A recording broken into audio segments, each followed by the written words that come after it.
是嘎嘎 Iris， 大家好。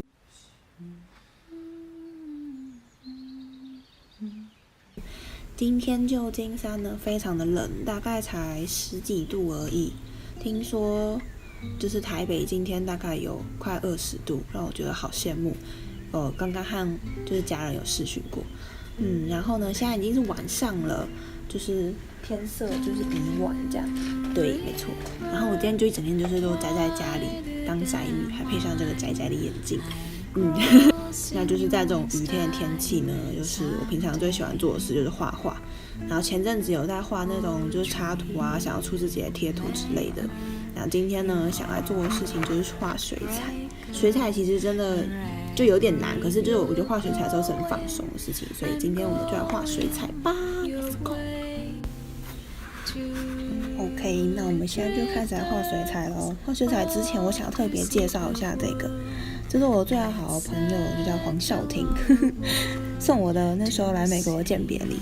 这东西大家应该就是有在画画的人应该都有见过，它就是那种随身携带型的那种水彩盘，对，然后就是有很多颜色这样子，就是还蛮多颜色的，然后就是它里面还有个这个笔，看看，我饭煮好了，天哪，它凹到了 ，OK， 好，希望还可以用，然后它就是这样子，里面装水，它是要装水，那你就这样画，画完需要水的时候就是挤一下这样子，那它就可以画画。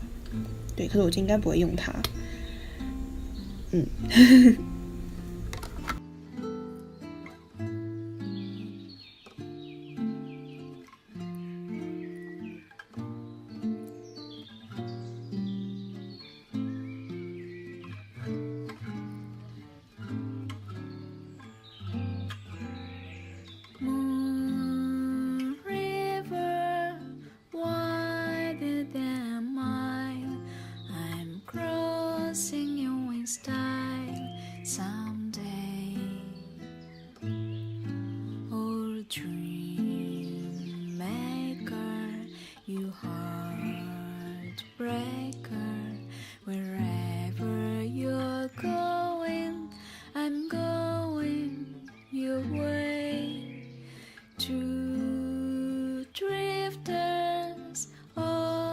，See the world, it's such a lot of world to see.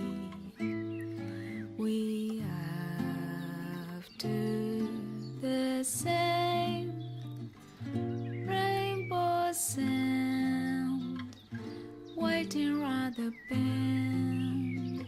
My huckleberry friend.